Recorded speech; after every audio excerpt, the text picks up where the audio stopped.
little girl there not paying any attention. She's trying to imitate me, just babble.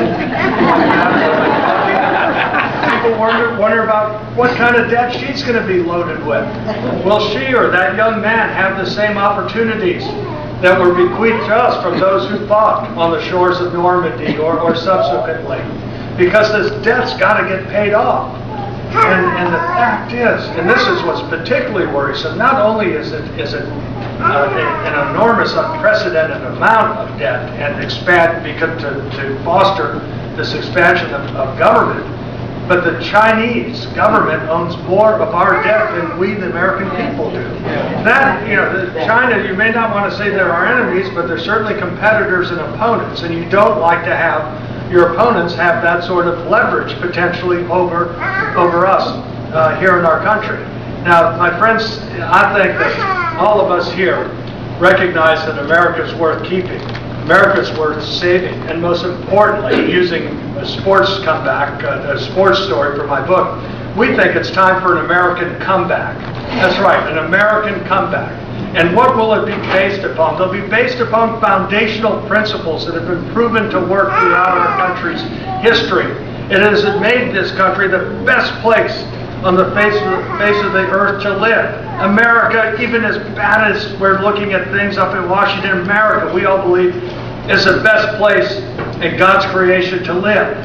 And we want to keep it that way. And we want to make it better in the future. And so rather than accepting decline, we want the trajectory to get on the ascendancy again, because we want to make sure America's number one. America's number one for all our children and grandchildren to be able to achieve their dreams. And the key factors in making sure that everyone has that equal opportunity to compete and succeed on that level playing field that I like to talk about in sports, that everyone, regardless of their race, their religion, their ethnicity, or their gender, has that equal opportunity. It means you have to have tax policies that are conducive to people taking risks and creating jobs with their investments, and recognize that small businesses, many of you all here are owners of small businesses. Small businesses are where most of the jobs are created. 99% of the employers in our country are small business owners. And anywhere in the last 10 years, 60 to 80% of the new jobs that are created are by small businesses. That's where investment is. And small entrepreneurs don't like burdens. They don't like regulations. They don't like to have a bunch of paperwork. They have ideas on they have a better product or a better service. And they don't want to be pestered by a bunch of government bureaucrats and paperwork when they're trying to start that business or keep that business going and providing their goods or services in a community.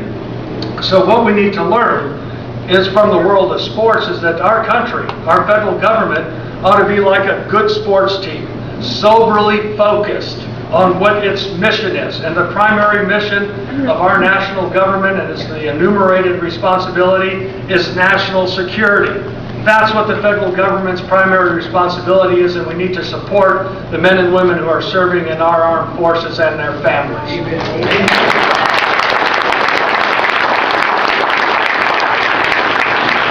Beyond that, we don't need a government that is manipulating, that is picking favorites one way or the other, redistributing from one to another. My goodness, they take money from a family car dealership and in effect give it to a competitor. My goodness, the way that Washington operates, if it were in sports, they'd say, well, the Pittsburgh Steelers, they have 6 Super Bowl trophies. The poor Detroit Lions, they've never even made it to a Super Bowl. Let's give them one of those trophies. No, you wouldn't have that in the world of sports, but that's what in effect they're doing up in Washington. And so rather than being soberly focused on their responsibilities, they're in effect spending on somebody else's credit card like a bloated, drunken nanny.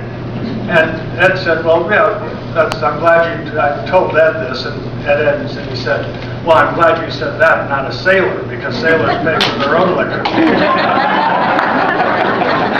At any rate, what we need to do is have the positive pro-jobs tax policies, regulatory policies that allow us to compete and succeed. We need to have people in Washington, and you have it here in this district, that were specifically like Eric Cantor, who understand that we need to trust the free enterprise system and free people. And Eric's doing a fantastic job in leadership in the House of Representatives.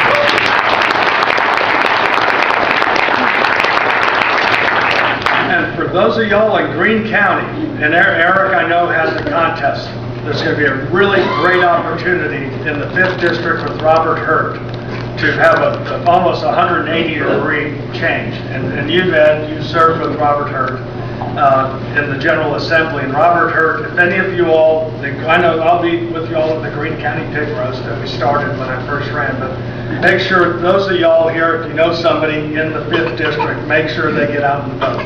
And I think we have I think it's probably the best opportunity for a pickup in the House of Representatives is in the 5th. I think the 9th is a good opportunity, the 2nd District, and the 11th.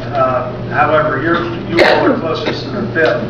And Eric Cantor has brought this up, and I said this to Ed Scott, the difference between Virginia and Washington. You just look at Washington, it's just more and more debt, expansion of government into everything, into banking, into automobiles, into every aspect of our lives, including the energy we use and the income we make and the health insurance we may want to have for our families. And you look at Virginia, and they had however many $4 billion deficit overall, and I guess for this final year is about $2 billion. Nonetheless, what was done with Governor McDonald and Ed Scott and his colleagues? They cut spending. They didn't go into further debt. We have a balanced budget. We actually have a surplus. There's a lot that we Virginians and our values and our principles can teach Washington. And then,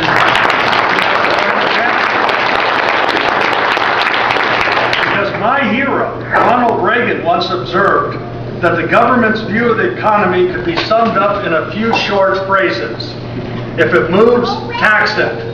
If it keeps moving, regulate it.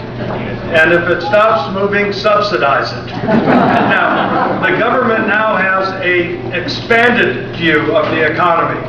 If it's big and failing, invest in it. If it's a government program, expand it. Now, my friends, we can't keep going this way. Because as many folks will say, and you hear from good people who love Ronald Reagan, and he's the one who got me involved in politics in 1976 when I was at the University of Virginia, and then got Young Virginians for Reagan.